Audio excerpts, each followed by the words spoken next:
Hi everyone, Chef Seis here, and this tutorial is for Jennifer. So she wanted an idea of how to do Brussels sprouts, or Brussels sprouts different ways. So I'm going to show you kind of some of the things that I do. Okay, so first off, I'm going to show you a Brussels sprout. So basically come on a long stem. So they have this little root end. So basically, when you cut that off, you get these little leaves here.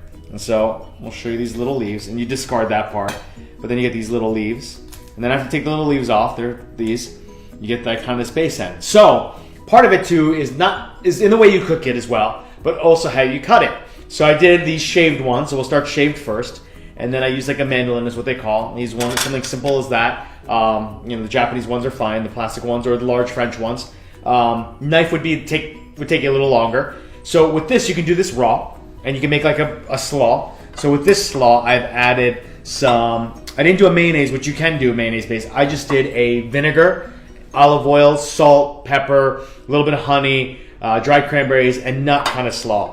So you can do that and keep that nice and fresh. Make that in advance if you want. Or you can do kind of a basic one that you would do with cabbage as well. I shredded some carrots, and another good tip is I peel the carrots and I use a box grater. So it's nice to get some texture with that. You use a red cabbage too to get some red color.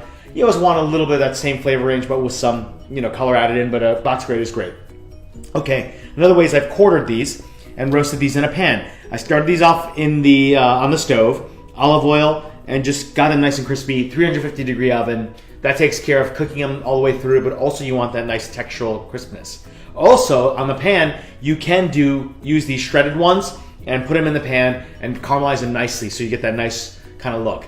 The another way is I've taken the leaves and I fried them. See how crispy they are? 350-degree oil, and I just kind of did that. There's a great way to actually do multiple things with it. You can also fry these. I wouldn't do them whole. You want them half. It's hard to eat, and you want to make sure they cook in the center too.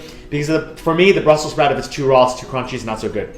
And another thing, some flavor things that you can do with Brussels sprouts that work very well. In this plate, I've got ginger, curry, excuse me, bacon. Bacon works well with Brussels sprouts. Chili flakes, garlic, nuts, honey. But you also want a good amount of acid. So you can use lemon zest with lemon juice. You can use sherry vinegar, red wine vinegar, white wine vinegar, but you need that balance of sweet and sour, I think, with Brussels sprouts, and it works great. And don't forget the salt. Okay, Jennifer, I hope that answers some of your questions.